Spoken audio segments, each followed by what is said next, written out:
Bapa kami yang ada di surga, kembali kami membaca Alkitab di siang hari ini. Terlalu terangi hati kami ya Bapa dengan firman-Mu, supaya kami tetap menjadi orang yang setia mendengarkan firman Tuhan, memelihara dan melakukannya. Biarlah firman-Mu itu selalu melekat di dalam hati dan jiwa kami, dapat kami renungkan siang dan malam.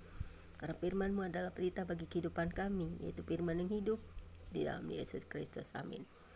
Roh Kudus surapi firman siang hari ini. Pembacaan Alkitab di siang hari ini 1 Raja-Raja 20 ayat 1 hingga dengan ayat yang ke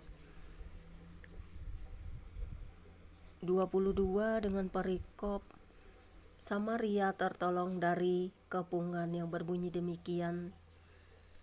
Ben-Hadad Raja Aram mengumpulkan seluruh tentaranya, 32 orang raja bersama-sama dia beserta kuda dan kereta.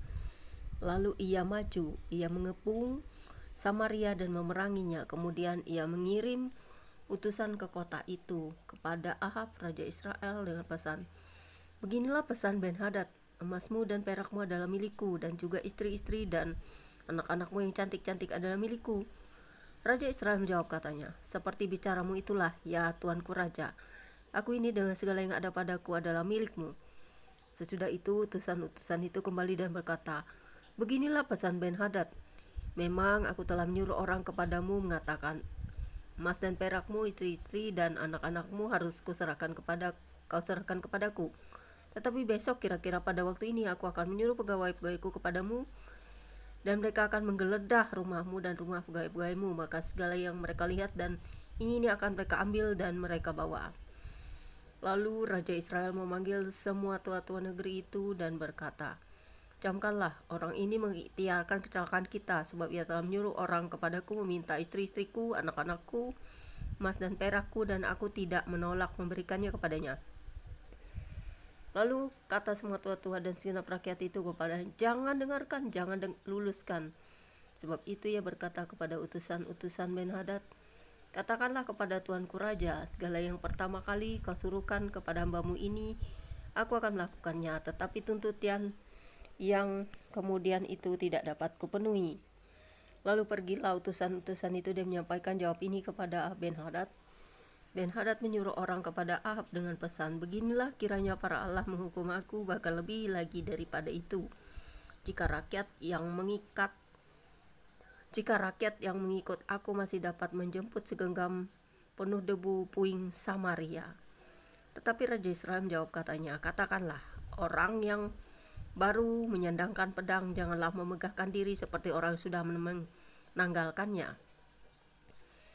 Segera sesudah Ben-Hadad dengar perkataan itu, pada waktu ia sedang minum-minum dengan raja-raja di pondok, berkatalah ia kepada pegawai-pegawainya, aturlah barisanmu. Lalu mereka mengatur barisannya melawan kota itu.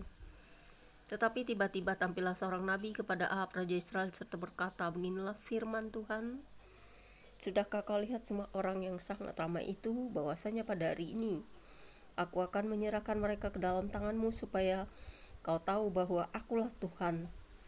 Lalu bertanyalah Ahab, dengan bantuan siapa? Jawabnya, beginilah firman Tuhan, dengan bantuan orang-orang muda, pengiring, kepala-kepala daerah. Tanyanya pula, siapakah yang akan memulai perang? Jawabnya, engkau. Kemudian ia menghitung jumlah orang-orang muda, pengiring, kepala-kepala daerah itu. Ada 232 orang banyaknya, dan sesudah mereka itu ia menghitung jumlah seluruh rakyat, yakni seluruh orang Israel. Ada 7.000 orang banyaknya.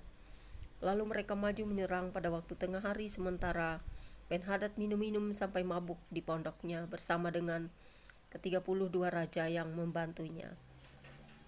Ketika orang-orang muda pengiring kepala-kepala daerah itu maju menyerang lebih dahulu, maka Ben-Hadad menyuruh orang menyelidikinya, dan mereka memberitahukan kepadanya demikian, ada orang-orang maju menyerang dari Samaria. Lalu katanya, entah mereka datang dengan maksud damai, entah dengan maksud perang, tangkaplah mereka hidup-hidup. Sementara itu keluarlah mereka itu dari dalam kota, yakni orang-orang muda pengiring kepala-kepala daerah dan juga tentara yang mengikuti mereka. Lalu mereka masing-masing membunuh lawan yang dihadapinya, sehingga orang Aram itu melarikan diri dan dikejar oleh orang Israel. Tetapi Ben-Hadad Raja Aram dapat meluputkan diri dengan naik kuda serta seluruh orang berkuda. Juga Raja Israel maju lalu memusnahkan kuda dan kereta itu dan mendatangkan kekalahan yang besar kepada orang Aram. Lalu tampillah nabi itu kepada Raja Israel dan berkata kepadanya, "Baiklah, kuatkanlah hatimu, pertimbangkanlah dan pikirkanlah apa yang harus kau perbuat, sebab pada pergantian tahun Raja Aram akan maju menyerang engkau." Demikianlah pembacaan Alkitab kita hari ini. Berbahagialah setiap kita yang suka membaca dan merenungkan firman Tuhan. Terima kasih Bapa di surga, terima kasih atas firman-Mu. Biarlah kami selalu bersyukur masih diberi kehidupan hari ini, diberi napas untuk beraktivitas, dan diberi kekuatan kesehatan untuk melakukan semuanya dalam kasih kebenaran Kristus Yesus Tuhan dan Juru Selamat kami, di mana kami sungguh-sungguh setia dalam firman-Mu dan sungguh-sungguh setia di dalam firman yang hidup, yaitu Tuhan Yesus Kristus. Berbahagialah setiap orang yang memelihara imannya kepada Tuhan Yesus Kristus dan setia sampai akhir. Amin. Tuhan Yesus memberkati. God bless you all. Immanuel. Selamat sore.